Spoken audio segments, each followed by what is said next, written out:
Go. You go. Ah, here? Yeah. Ah, okay.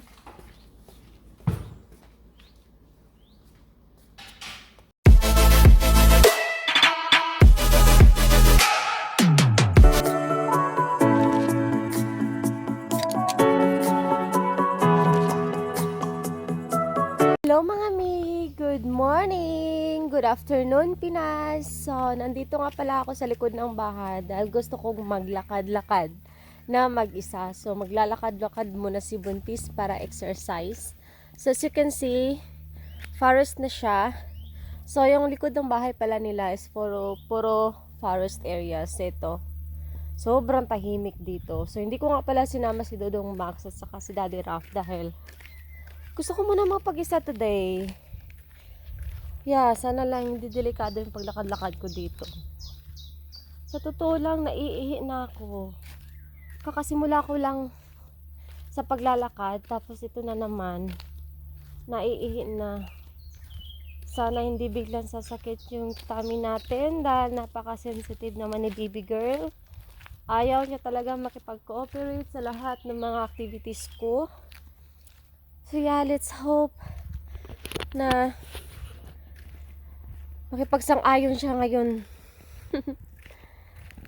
So yeah, ang ganda ng paligid dito. Kaso lang, minsan, hindi ko gusto yung amoy dahil nga amoy kabayo. Kasi marami kasing mga kabayo dito na area. And province area din siya mga mi. So, napaligiran talaga siya ng mga pony. Tapos, yun nga, yung simoy ng hangin dito is para sa akin, hindi sa fresh. And, basta, iba talaga. Kasi nga puro mga ano ng pony. So, yun. Uy, parang nakakatakot naman. Nakakatakot maglakad mag-isa. But push mo yan, girl. Ginusto mo yan eh, no? So, maririnig nyo talaga yung mga huni ng mga ibon. Pakinggan nyo, ha?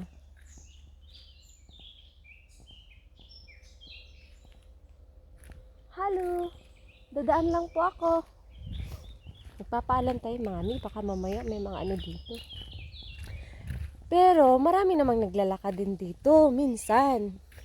Pero wala akong nakita. Naglalakad din kami dito one time ni Daddy Ralph saka ni Dodong Max. Maliit pa siya noon. Hindi ko alam kailang buwan pa siya noon. Tapos winter pa yun. Kasi gusto nilang maglakad-lakad daw winter. Siguro na-post ko yung video last time nung last kaming pumunta dito. Tapos grabe sobrang lamig. Iba talaga pag hindi ka sanay sa malamig na lugar. Alam mo yun? Parang gusto ko na nga umuwi ng Pinas eh. Parang, ay, kung ako lang talaga, parang gusto ko na mag-for good sa Pinas. Kasi dito parang hindi ko talaga bet. Lalo na yung winter. Sana ganito na lang lagi yung weather. Tapos, summer lagi, ganun. Kasi pag winter parang nakakapanghina, nakakatamad. Lalo na mga anak ako in winter days. October yun. So parang autumn na siya. Si Max kasi pinanganak ko siya ng July. So this month, so summer pa siya. May mga bahay nga pala dito mga mi. Tingnan nyo. Ayan. Meron ding mga bahay dito. Ito yung area din ng mga farm ng mga pony. So minsan may mga kabayo din dito. Ngayon wala ako nakita. Last time nung pumunta kami dito may kabayo. Pero ngayon wala. Parang lumalakas yung hangin ngayon. Parang giniginaw na ako. Wala pa naman akong dalang jacket. Siguro mga mi balik tayo kung saan tayo nanggaling. Balik na ako sa bahay mga mi. Hanggang dito na lang yung lakad ko dahil parang hindi ako sanay maglakad mag-isa. Natatakot ako. May mga napapansin ako mga puti na butterflies dito. Butterflies. Alam mo yun? Tatlo ata sila. Kala ko sasamahan ako eh. Nakakatakot pala maglakad mag-isa, no? Balik na lang tayo sa daan. Doon na lang tayo maglakad sa highway. Kasi dito parang nakikripihan ako. So, yeah. Balik tayo, balik tayo. Ang daming mga prutas na ganyan. Ewan ko kung ano yan. Parang pagkain ng mga langgam. So, nandito na nga pala ako sa likod ng bahay. So, as you can see, makikita nyo na dyan yung bahay. Yan. Hello, yan. Puti na butterfly na naman siya. So, nandito na tayo sa likod ng bahay. Yan yung bahay dyan. Yan, yun yung bahay. Oh my God. Parang di ko na kaya maglakad ng medyo malayo. So finally, nandito na tayo mga mi. Malapit na tayo sa labas. So yeah. Maganda yung weather today kasi mainit. Tapos, sana nga lang hindi uulan. Marami nga din pala mga bahay doon na area. So yan. So ito yung bahay ng parents niya. Yan. So, nasa talaga sila, forest area. So, si Max nga pala nandun sa taas. Naglalaro nga pala si Max at saka yung ate-anan niya sa taas. So, hindi na rin ako nagpapaalam na lumabas ako. Dahil gusto ko mapag-isa.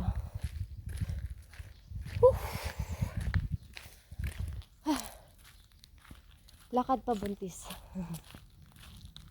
Exercise pa more. Parang video sumasakit na yung tiyan ko.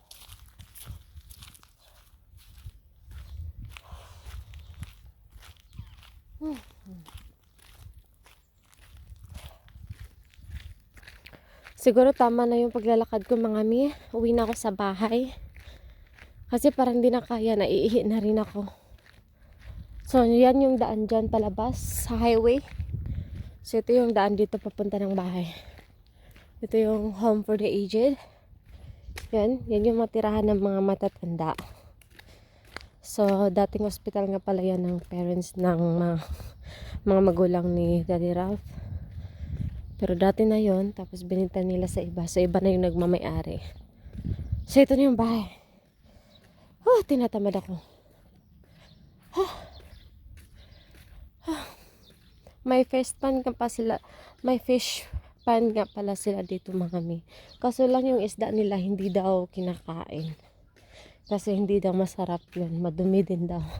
Pero sa atin kahit madumi na ako. Basta ulam na yan. Ang ganda ng bulaklak mga mi. Sana nga ganito na lang lagi. Summer na lang lagi para magbo-bloom yung mga bulaklak. Pag winter kasi wala, nasisira. Max, You can go. you just get No, go. You go. here? Here. Oh, okay.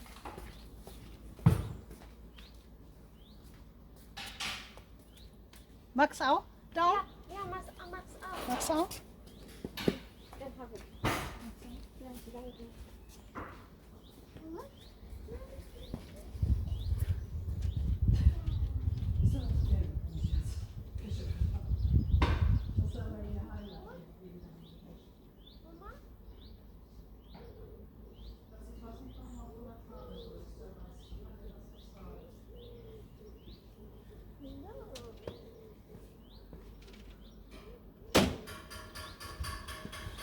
Okay.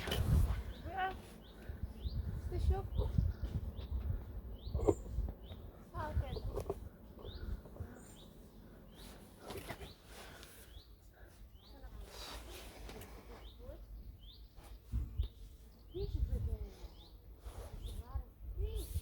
Okay.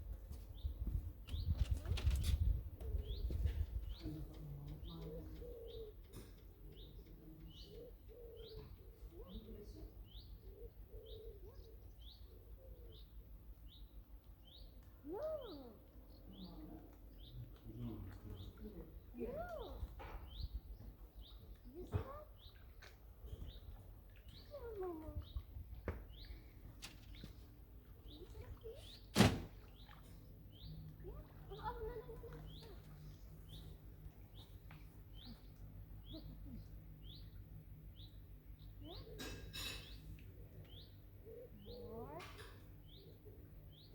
Wow. Wow. Yeah. See? Want some? Up. Wow. You see that? There? Good job. It's a fish now. Yeah.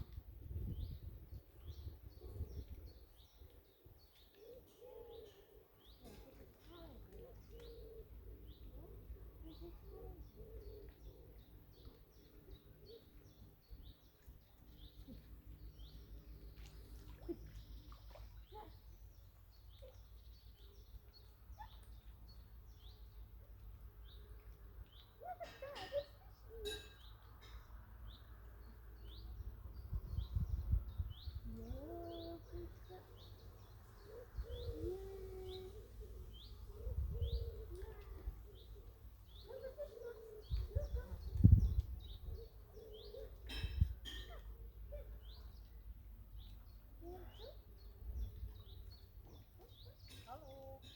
Hallo Oma. Hallo. Yeah? You good fish?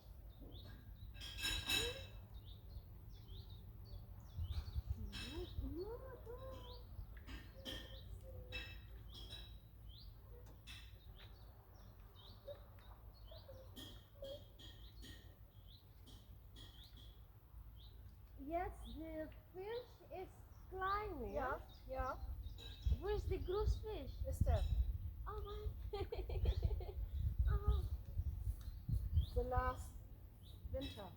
Yeah. Super. She was old. Ah, yes. 30 years. 30 years? Yes. Oh, wow. So this snow, yeah? Hmm? You're gonna see the big fish here, not the water is a big fish.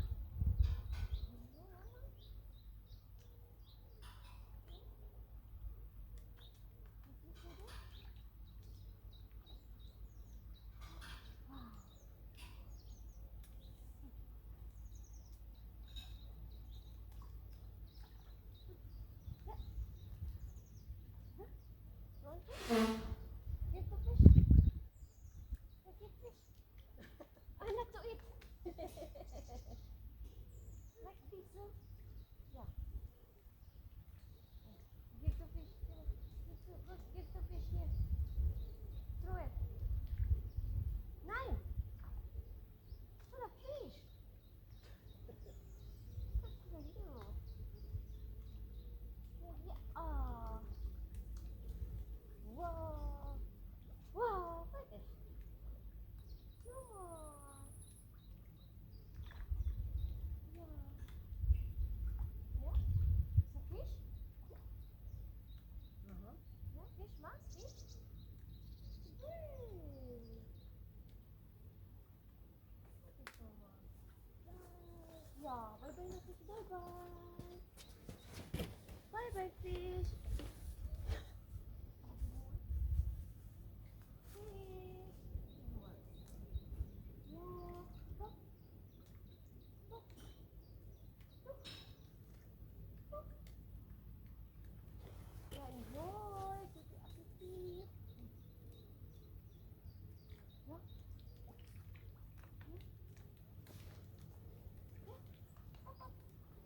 Hey. Just bye bye na fish. Bye bye. Bye bye fish. See? This is a big fish? Huh? This is a big fish? Over there?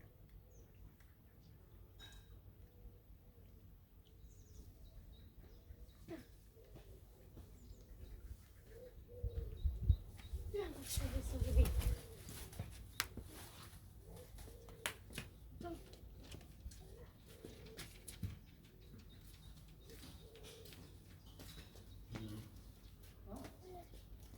Yeah, Mama. There's no more fish, no? Ano?